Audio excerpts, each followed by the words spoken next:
बात सन 1996 की है, जब 28 साल के पालजोर ट्वैंग नाम के इस लड़के को अपनी जिंदगी का एकमात्र मौका मिला माउंट एवरेस्ट के ऊपर चढ़ाई करने का। जी हाँ, इस लड़के का जन्म पहाड़ों में ही हुआ था और बचपन से ही पहाड़ों में रहने की वजह से इसे पहाड़ों की अच्छी खासी नॉलेज थी। लेकिन यहाँ पालजोर की पढ़ाई 10वीं क्लास तक ही हो पाई थी और वो खत्म होने के बाद उसने अपने स्कूल छोड़ दिया, जिसके बाद यहाँ इंडो तिब्बतियन बॉर्डर पुलिस में उसका सिलेक्शन हो गया। जी हाँ, ये वही बॉर्डर पुलिस है जो 1962 में चाइना से युद्ध के बाद बनाई गई थी, ताकि वो हमारी भारत की सुरक्षा रेखा का अच्छे से ख्याल रख सके। पालजोर को यहाँ इस बॉर्डर पुलिस में काम करते हुए पूरे 12 सालों का समय अब तक बीत चुका था। पालजोर की माता को अपने बेटे के ऊपर बहुत ज्यादा गर्व था, क्योंकि यही एकमात्र उनके इलाके से लड़का था जो कि इंडो तिब्बतियन बॉर्डर पुलिस के अंदर शामिल हुआ था। लेकिन अब यहाँ उनको मिशन मिला था माउंट एवरेस्ट के ऊपर चढ़ाई करने का। उसके साथ उसके कई और साथी भी मौजूद थे। यहाँ जब पालजोर ने अपनी माता को कहा कि ऐसे ऐसे उसे एक मिशन में पर्वत के ऊपर चढ़ाई करनी है, लेकिन यहाँ उसने अपनी माता को ये नहीं बताया कि असल में उसे माउंट एवरेस्ट के ऊपर चढ़ाई करनी है। जी हाँ, उसने कहा कि उसके बराबर में ही एक और छोटा पर्वत है,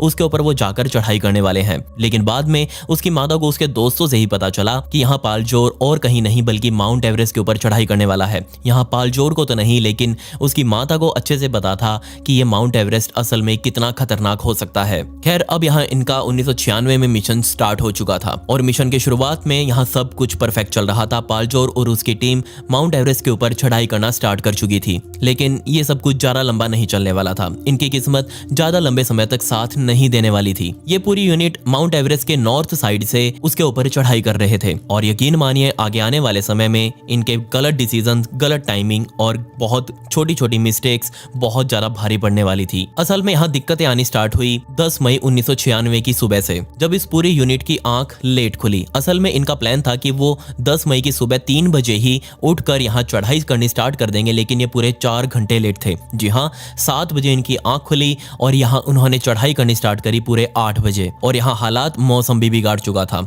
ना सिर्फ यहाँ पर मौसम बहुत ज्यादा खराब हो रहा था, बल्कि यहाँ बर्फीला तूफान भी उन्हें सामने से मंडराता हुआ दिखाई दे रहा था। इस पूरी यूनिट को माउंट एवरेस्ट के ऊपर मंडरा रहे इस खतरे का अच्छे से अंदाजा था, क्योंकि यह इसके आसपास रहकर ही पले बड़े हैं, बचपन से इसे देखते आ रहे हैं और यहाँ उन्हें पता है कि ऊपर क्या क्या चलता है। लेकिन यहाँ फिर भी ये सब लोग बहुत ज्यादा ओवर कॉन्फिडेंट थे और बजाय वहां पर रुककर इंतजार करने के इन्होंने आगे बढ़ना स्टार्ट किया। लेकिन यहाँ आगे बढ़ने में इनको बहुत ज्यादा दिक्कतें आ रही थी। जी हाँ, आगे जीरो विजिबिलिटी थी बिल्कुल। इनको यहाँ आगे का सीन तो छोड़िए, अपने साथी तक दिखाई नहीं दे रहे थे, तूफान इतना ज्यादा तेज था। आपको भी पता ही होगा कि माउंट एवरेस्ट पर चढ़ाई जो करते हैं उनको कई हिस्से समझाए जाते हैं माउंट एवरेस्ट के, जैसे कि समिट, डेथ जोन या फिर आगे हम जाकर टॉप को चोटी भी बोलते हैं। तो ये कई हिस्से हैं जो पार करके लोग माउंट एवरेस्ट के ऊपर चढ़ाई करते हैं। लेकिन आगे बढ़ने से पहले मैं आपको यहाँ बता दूं कि सन 1924 से लेकर 2022 तक माउंट एवरेस्ट के समिट हिस्से में ही तकरीबन 300 मौतें हो चुकी हैं। और आप शायद विश्वास ना करें, पर ये उसके 4% है जितने लोग यहाँ से चढ़ाई करते हैं। मतलब कि यहाँ चढ़ने वाले हर 100 में से 4 लोगों की मौत पक्का थी।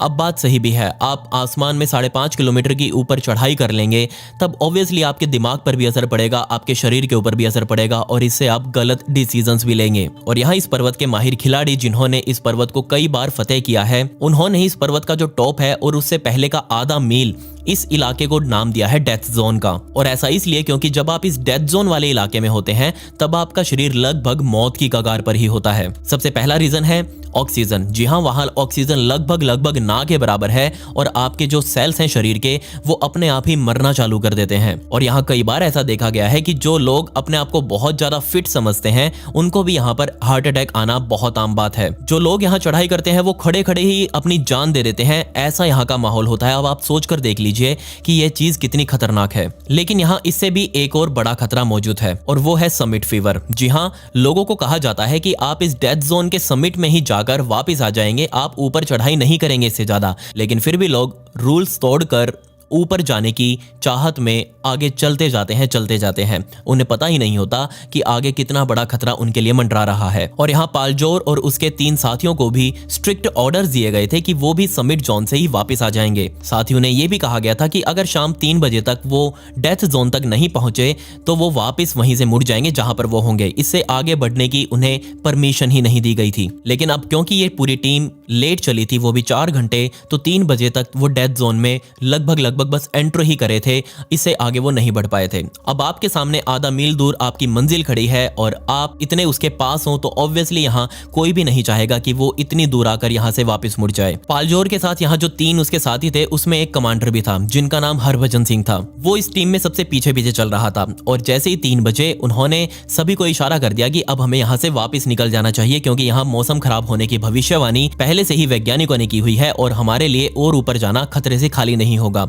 लेकिन यहाँ पालजोर के साथ साथ उसके बाकी 2 टीममेट्स इस बात को इग्नोर करते रहे और वो लगातार ऊपर की तरफ बढ़ते रहे और उनका लक्ष्य था माउंट एवरेस्ट की चोटी के ऊपर चढ़ना। लेकिन यहाँ ना ही पालजोर ने और ना ही उसके 2 टीममेट्स ने कमांडर हरभजन सिंह की बात सुनी। हरभजन सिंह तो वहीं रुक गए, लेकिन वो 3 और आगे बढ़ते ही गए। हरभजन सिंह को यहाँ लग रहा था कि शायद इन तीनों को उसकी आवाज नहीं आ रही, जिसके बाद हरभजन सिंह ने अपना रेडियो भी निकाला और इन तीनों को वापस मुड़ जाने की चेतावनी भी दी, लेकिन इन तीनों में से कोई नहीं रुका। लिटरली ये तीनों आगे बढ़ते जा रहे थे। कुछ देर तक इंतजार करने के बाद कमांडर यहाँ अपना तामझाम वापस उठाकर नीचे की तरफ मुड़ चला। तकरीबन आधे घंटे तक नीचे चलने के बाद यहाँ कमांडर का रेडियो एक बार फिर से बजा और दूसरी साइड पर अब पालजोर उसे कुछ कह रहा था। जी हाँ, पालजोर और यहाँ उसके साथ ही हरभजन सिंह को कह रहे थे कि हम तो यहाँ समिट पर पहुंचने वाले हैं, चोटी पर पहुंचने वाले हैं, फतेह करने वाले हैं, तुम इतनी पीछे क्यों रह गए, तुम हमारे साथ ऊपर क्यों नहीं आए। लेकिन यहाँ कमांडर ने फिर उनसे रिक्वेस्ट करी कि प्लीज तुम लोग यहीं रुक जाओ, वापिस नीचे आ जाओ, हम फिर कभी ट्राई करेंगे।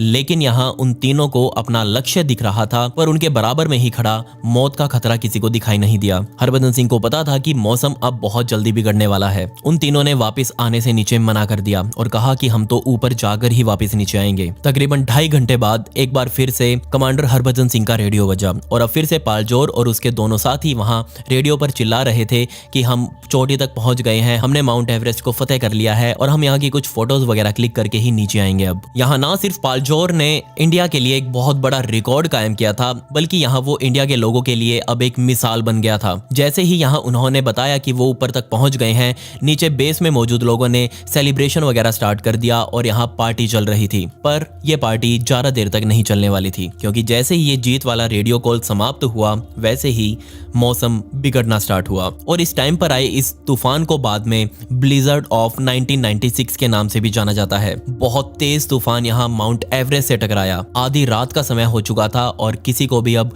पालजोर और उसके दोनों साथियों की कोई खबर नहीं लग रही थी, जिसके बाद नीचे मौजूद बेस में लोगों को टेंशन स्टार्ट हुई और अब यहाँ पर रेस्क्यू ऑपरेशन स्टार्ट किया गया। कई दिनों तक रेस्क्यू ऑपरेशन यहाँ चला। हेलीकॉप्टर्स ऊपर तक भी ज्यादा नहीं जा सकते थे, लेकिन जहां तक जा सकते थे उन्होंने छानबीन करी, पर यहाँ उन तीनों का कोई पता नहीं लग पा रहा था। कई दिन बीत गए, फिर यहाँ सभी को अब मृत मान लिया गया और सभी अब उम्मीद छोड़ चुके थे कि वो कभी वापस नीचे आएंगे। लेकिन यहीं से ही अब सारी कहानी पलट जाती है। जी हाँ, रेस्क्यू ऑपरेशन टीम ने यहाँ पूरे माउंट एवरेस्ट को नीचे से थोड़े ऊपर से खंगाला, पर वो तीनों नहीं मिले। हेलीकॉप्टर्स वगैरह ने यहाँ खंगाला, पर वो तीनों नहीं मिले। लेकिन जो लोग माउंट एवरेस्ट के ऊपर चढ़ाई करने के लिए जाते हैं, उनके लिए पालजोर एक सेलिब्रिटी बन चुका था, एक लैंडमार्क बन चुका था। लेकिन यकीन मानिए, ये लैंडमार्क या फिर जगह की पहचान बहुत ज्यादा दिल दहला देने वाली है। जी हाँ, आपने बिल्कुल सही सोचा। पालजोर की मौत नीचे आते वक्त रास्ते में जो डेथ जोन आता है उसके अंदर हो चुकी थी। वो तूफान में वहीं फंस गए थे और उनके पास कोई चारा नहीं था बजाय वहीं रुकने के। वो वहीं रुके और जस्ट एक पत्थर को पकड़कर बैठ गए। तीनों लोग वहां बैठे हुए थे, पर पता नहीं बाकी 2 और कहां चले गए। पर पालजोर उसी जगह पर बैठे रहे जहां से वो ऊपर गए थे। लेकिन सुबह होते होते उनकी मौत हो चुकी थी, हाइपोथर्मिया की वजह से और एग्जॉस्शन ऑफ ऑक्सीजन की वजह से भी। उनके पास ना ही ऑक्सीजन थी और यहाँ मौसम अब बहुत ज्यादा बिगड़ चुका था। उनका शरीर इस चीज को टॉलरेट नहीं कर पाया। उनकी लाश आज भी उन हजारों क्लाइंबर्स को बीच में मिलती है जब वो माउंट एवरेस्ट के ऊपर चढ़ाई करते हैं, और इन सभी क्लाइंबर्स ने मिलकर जहां उनकी लाश पड़ी हुई है उस जगह का नाम ग्रीन बूट डेथ जोन रखा हुआ है। जी हां, ग्रीन बूट्स इसलिए क्योंकि उस टाइम पर चढ़ाई करते हुए पालजोर ने हरे रंग के जूते डाले हुए थे। आज इस बात को 25 से भी ज्यादा सालों का समय बीत चुका है और आज भी यहाँ पालजोर की बॉडी बिल्कुल उसी पॉइंट पर पड़ी हुई है जहां पर उसकी मौत हुई थी, और लोग आज भी जाते हैं और उसकी लाश को देखते हैं और उसके ऊपर से निकल जाते हैं। सोचकर देखिए, लाशें वहां एक नहीं है, बहुत सारी पड़ी हैं, पर मैंने यहाँ पालजोर की कहानी को ही क्यों चुना? वो इसलिए क्योंकि ये हमारे इंडियन की कहानी थी और हमें इस बात पर गर्व होना चाहिए कि कैसे एक इंडियन लड़के ने इतने बड़े विशालकाय और जानलेवा माउंट एवरेस्ट के ऊपर फतेह हासिल करी थी। उसकी लाश आज भी बिल्कुल उसी अवस्था में पड़ी हुई है। दोनों हाथों से उसने अपने कंधों को पकड़ा हुआ है, शायद वो अपने आप को उस टाइम पर गर्म रखने की कोशिश कर रहे थे जिस टाइम पर उनकी मौत हुई, और इसी गर्म रखने की कोशिश को करते हुए ही उनकी जान निकल गई। उनकी मौत के बाद से जो भी लोग नॉर्थ साइड से माउंट एवरेस्ट के ऊपर चढ़ाई करते हैं तो यहाँ उन सभी को पालजोर की लाश बीच में ही पड़ी हुई दिखाई देती है। यहाँ सिर्फ पालजोर की ही बॉडी नहीं पड़ी हुई है, यहाँ आपको तकरीबन 300 लाशें इधर उधर पड़ी हुई दिखाई देंगी। और अब आप सोच रहे होंगे कि वहाँ लाशें पड़ी हुई हैं तो उनको कोई नीचे लेकर क्यों नहीं आया, उनके परिवार वालों को क्यों नहीं सौंपा गया। तो यहाँ इसके दो कारण हैं। एक तो उन लाशों को नीचे लेकर आना बहुत ज्यादा खतरे वाला काम है, कोई भी ये काम नहीं कर सकता। दूसरी बात, उन लाशों को नीचे लेकर आना बहुत ज्यादा महंगा सौदा भी है, इसीलिए इस चीज को कोई अफोर्ड ही नहीं कर सकता कि वो वापस अपने रिश्तेदारों की या फिर सगे प्यारों की लाशों को नीचे मंगवाए। इसीलिए मजबूरन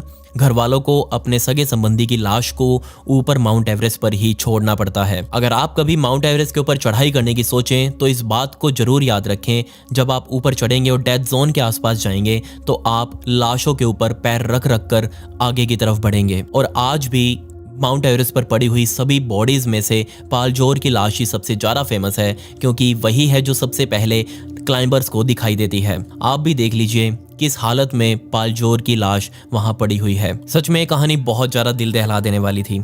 लोग बहुत चाव से अपना लक्ष्य लेकर माउंट एवरेस्ट की तरफ रुख करते हैं और बाद में उनके साथ ये हो जाता है, यकीन मानिए रोना नहीं रुकता। खैर, क्या आप कभी माउंट एवरेस्ट की तरफ जाना चाहेंगे? मुझे कमेंट्स में जरूर बताएं, और आप इस कहानी के बारे में क्या सोचते हैं उसके बारे में भी जरूर जिक्र करें। खैर, पिछली वीडियो का शाउट आउट काव्याज लाइफस्टाइल को and comment pick me to get a shout out in next video.